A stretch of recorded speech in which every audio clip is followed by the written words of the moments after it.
दिवशी तुम्ही ज्या पद्धतीने भूमिका मांडली होती समोर, त्याच्यानंतर जरांगे पाटील सातत्याने टीका करत आहे. ओबीसी नेत्यांनी आम्हाला अक्कल शिकवू नये अशा पद्धतीचं त्यांचं प्रति वक्तव्य आहे. नाही, मला त्या संदर्भात फार काही बोलायचं नाही. कोण काय म्हणतं ते त्यांना बोलू देत. आमची भूमिका आम्ही मांडत राहू. आणि विशेष म्हणजे आम्ही कधी कोणत्याही भूमिकेला विरोध केलेला नाही, त्यामुळे त्यावर मला अधिक बोलायची गरज नाही.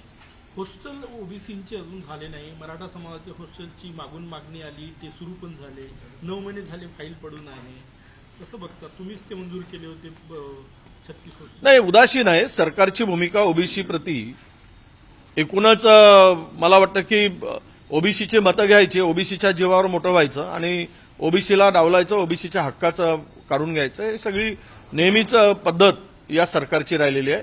आणि विशेष करून शिंदे सरकारने ओबीसीच्या कुठल्याही समस्येला हात घातला नाही, कुठलीही समस्या सोडवली नहीं. अमृत नोनी आर्थो प्लस, ये एक प्रूवन फॉर्मूला है. इसमें मौजूद नोनी फल के गुण और आयुर्वेदिक जड़ी बूटियां शरीर को जरूरी पोषक तत्व देने के साथ साथ हड्डियों और जोड़ों के घिसने, उनमें होने वाले सूजन और दर्द को रोकने में मदद करता है. दर्द मुक्त जीवन के लिए अमृत नोनी आर्थो प्लस. ही प्रश्न मार्गी लावले नाही. त्यामध्ये मग स्वाधार योजना असेल, हॉस्टेलचा विषय असेल, घरकुलाचा विषय असेल, त्यामध्ये फॉरेन शिष्यवृत्तीचा विषय होता, स्कॉलरशिपचा विषय होता, असे अनेक विषय होते. मग मुलांना ओबीसी महामंडळाच्या माध्यमातून त्याची पतमर्यादा वाढवण्याचा विषय होता. कुठलेही विषय सरकार सोडायसाठी इच्छुक नाही. ओबीसीचे मतं पाहिजेत. आणि कारण ओबीसी बिखरलेला आहे, कारण 370 जातीचा समूह आहे, त्यामुळे त्यांना वाटतं की हा समूह एक होत नाही, तर यांना खेळवत राहू, फिरवत राहू आणि यांचे मतं घेऊन मजा मारत राहू, अशी भूमिका सरकारची असावी. विकास निधी, मंत्रिमंडळ विस्तार आणि महामंडळ वाटप यावरून महायुतीत नाराजी आहे. दादांनी ती नाराजी व्यक्त केल्याची चर्चा आहे. दादा कधी खुश राहिलेत? दादा नेहमीच नाराज असतात. त्यांच्या मनाप्रमाणे झाले की खुश, मनाप्रमाणच्या विरुद्ध झाले की, कारण ज्याला नेहमीच ज्यांना हम करे सो कायदा आम्ही वागू त्या पद्धतीनं त्यांची भूमिका आहे, त्यांना 3 पक्षाच्या याच्यामध्ये जे आता वाटतंय की निधी मिळत नाही. अरे, तिजोरीची चाबीच तुमच्याकडे आहे आणि तुम्ही दुसऱ्याकडे तक्रार काय करताय? तुमची आता धमक दाखवा. महाविकास आघाडीमध्ये दाखवून तुम्ही सगळी तिजोरी साफ करत होता, आता ही धमक आता दाखवावी दादांनी. आणि निधी मिळत नाही म्हणून रडण्यापेक्षा दुसऱ्याला रडवण्याची हिंमत आहे का, की ती दाखवण्याची गरज आहे आज.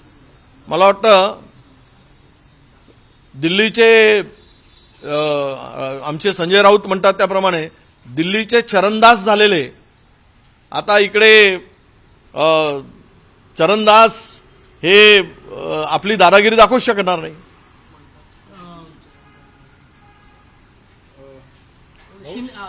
दिल्लीला जाऊन दादांनी हे सगळं तक्रारी केल्या, खास करून शिंदे गटाबद्दल त्यांची नाराजी सातत्याने, आणि दिल्लीला परवा जे गेले होते हे तक्रार घेऊनच गेले होते अशी पण चर्चा. तक्रारच केली. मला वाटतं की तुम्ही मला कोणीतरी सांगितले की तक्रार करता करता रडले बिळले असं काही सांगू नका. म्हणजे तक्रारीपुरतीच दादाला मर्यादित ठेवा, नाही तर दादा रडून आलेत वगैरे. आता ती स्थिती रडण्याची कदाचित आली असावी अजित पवारांवर, आणि ते रडवतील. भारतीय जनता पक्षामध्ये जाणाऱ्यांना रडवून सडवतात.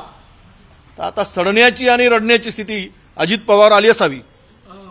काँग्रेसचे मुख्य प्रदेश प्रवक्ते अतुल लोंढेंचे होर्डिंग्स फडणवीसांच्या मतदारसंघात लागलेले आहे, त्यामुळे चर्चा सुरू झाली की त्या मतदारसंघातून ते लढणार का? मला माहित नाही. तुमच्या घरासमोर लागले. असं आहे की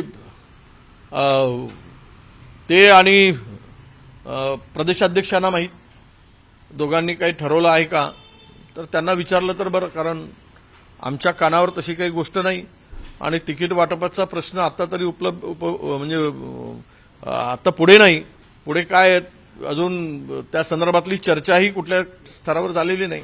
त्यामुळे अतुल कोणी बॅनर लावले म्हणजे निवडणूक लढणार असं नाही. दिवाळीच्या शुभेच्छाचे बॅनर असू शकतात. काँग्रेस सारख्या पक्षामध्ये तिकीट वाटपाची एक निश्चित प्रक्रिया असते, तर मग प्रदेशाध्यक्ष कसे ठरवायला लागेल, म्हणजे ठरवलं असेल आपण असं म्हणतात?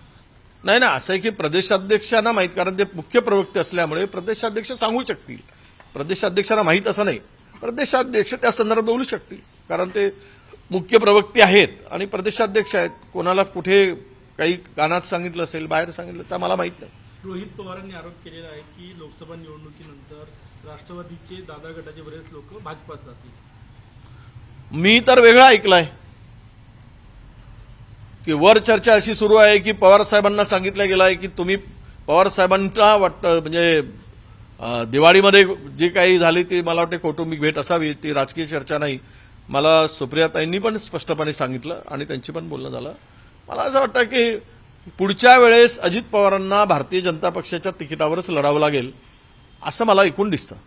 भाऊ, काल भाजपचे आमदार प्रसाद लाड यांनी असं म्हटलं की आमची उद्धव ठाकरेंसोबत चर्चा पुन्हा एकदा भाजप आणि उद्धव ठाकरे एकत्र येईल. आता ते लाडला माहीत, कारण नेहमी त्यांचा लाड इकडेही पुरवतात तिकडेही पुरवतात आणि लाड सांडत असतो तोंडातून. त्यामुळे कुठेही जाऊन लाड कसा सांडवायचा ते लाडला विचारा. तुम्ही म्हणाले अजित पवारांना बीजेपीच्या चिन्हावर लढायची वेळ येऊ शकते. आता जर दादांचा गट सगळीकडे घड्याळ तीच वेळ नवी अशा पद्धतीने महाराष्ट्रभर प्रचार करताय, तर मग ते घड्याळ सोडून कमळावर लढल्याशिवाय पर्याय नाही. मला पूर्णतः मी खात्रीनं सांगू शकेल की अजित पवार गटाला कमळाचं साथ, कमळाबाईचं साथ आणि दादाचं साथ, कमळाबाईचा आशीर्वाद असंच होणार. धन्यवाद. विकासाचा ध्यास म्हणजे